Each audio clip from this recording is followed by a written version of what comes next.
told you. Charlene is no longer here! Lord, protect my son. Hail Mary. Chris, the Lord is with you. But the Lord is not with you.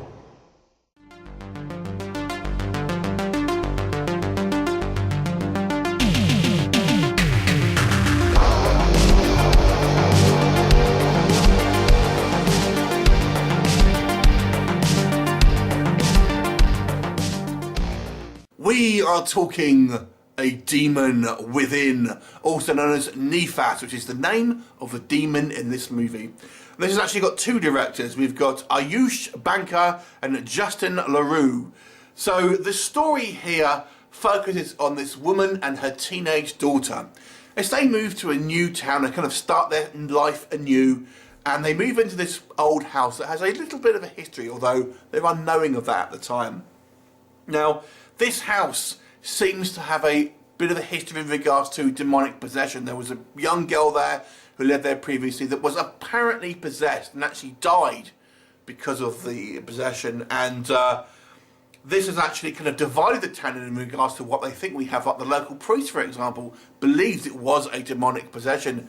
On the other hand, we have this young doctor who thinks it was through natural causes and through kind of like, you know, unknown virus, etc. And then basically we have our kind of current teenage girl starting to show demonic possession kind of characteristics. She's actually getting influenced by this house. Is there something in the house that is affecting her and kind of making her do some nasty things? In the meantime, the mother is off kind of romancing the local town doctor. So that's your basic setup for the film. Let's go through what works and what doesn't work. We'll go with the negatives first of all. On the side note, I had a look at the IMDb score here and it's fairly low, and I've got to say, I'm actually a little surprised. I don't think this is a bad film, and really, it's actually it was quite a solid movie. There was a few issues, and I got a feeling I know why it's that low score, and that's because I feel the weakest part of this movie is the climax, and I got a feeling that's probably what people are thinking of when they go into back and put their score in. But until then, it's actually a fairly good film. So the climax, basically, without giving any spoilers, is a little bit kind of confused. Gets a little bit hokey and doesn't make a lot of sense. Also, there is a body count in this film, and seems to be no repercussion about the people who lost their lives here. There's nothing kind of like that calls back to it. It just seems to have been swept under the rug. So the actual climax in regards to what happens is not particularly great. I don't think it's terrible. It's just a little bit of a mess. It seems to be kind of thrown together. There's some kind of dodgy effects, kind of some quite sort of cheesy things happen, and like I said, there's the knock-on effects are a little bit lacking, shall we say. The only other things I would say is the film isn't particularly original. It actually has a kind of quote at the beginning of the film saying, "Oh, there was 500,000 exorcisms done in 2014. This is a inspired by true event story," but obviously, if there's that many exorcisms, there's probably, a ratio of how many exorcism films, and this one really doesn't do anything new in the genre, so it's very much a kind of somewhat generic kind of a tale here. And I've got to say, it's a fairly slow film, and if you're looking for, very much visceral kind of horror, shocking scenes, scares, it isn't really. It's like a slowish film. More of a horror drama to a certain degree. There are some horror elements in it, obviously, but it's a quieter film. But what does work, and I think part of that I actually quite liked, the fact that it is a quieter film, and part of that is down to the characters. I feel the characters here are a good mix of being well written and the performances actually being quite good as well.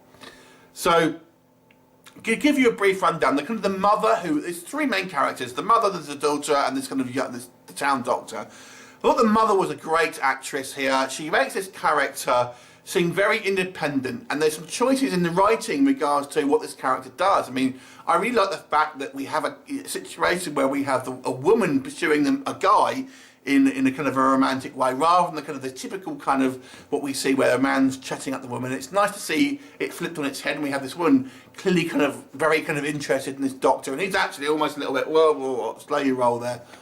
And I quite liked it. It was quite different, and then it just seems very natural, the way he's flirting, kind of playing with her hair and that sort of thing. I thought was really good, and makes you really interested and kind of invested in this character, because she seems real.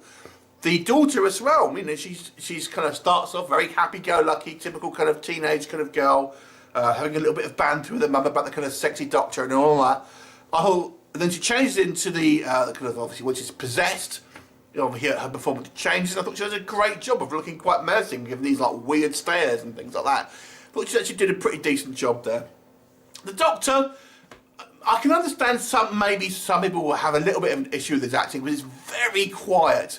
But what I quite liked about the Doctor character is he's actually a bit of a grump. And I kind of quite like to see a character that is not your stereotypical kind of leading man. He's actually a little bit of a grumpy dude. He's not a bad guy, but he doesn't really want to kind of like have anything to do with stuff, and he just wants to kind of like do his own thing, but kind of gets dragged into it and kind of reluctantly. But they don't make a big song and dance about it. And I thought the subtle kind of writing and the making this guy just like, oh God, you know, do I really want to get, you know? And then it just kind of, it's different. So I quite liked it. And the other characters, obviously, there are you know, a few other characters here and there. They're all okay in the roles there. There are, even though I don't think this horror is a particularly visceral horror, there's no really kind of like really scary scenes that are going to kind of make you jump. There are a couple of neat scenes here in regards to some of the horror elements that I feel do work quite well. There's one scene, for example, where the teenage daughter's meant to be babysitting this young boy, and the mother comes back to pick him up. That's a pretty decent scene, if you ask me, for horror fans. It's a slow film, but I feel it's a fairly well made film. I thought the character work was good. I feel it kept you engaged in regards to, you know, wanting to see what happens and everything like that. It's not going to blow your socks off. It's not a particularly original film, and the ending is a little bit of a kind of a mess, unfortunately. But it's a solidly made film with good characters, a clear plot progression, and fairly well acted. So I think it works on those regards. So, you know, I've got to say, I kind of disagree a little bit with the IMDb score here. I'll give it a 6 out of 10. I actually think it's probably a slightly above average, low budget kind of possession film. So 6 out of 10 for me. Have you seen it? What did you think of it? Leave me a comment, and I'll look forward to seeing you next time. Bye for now.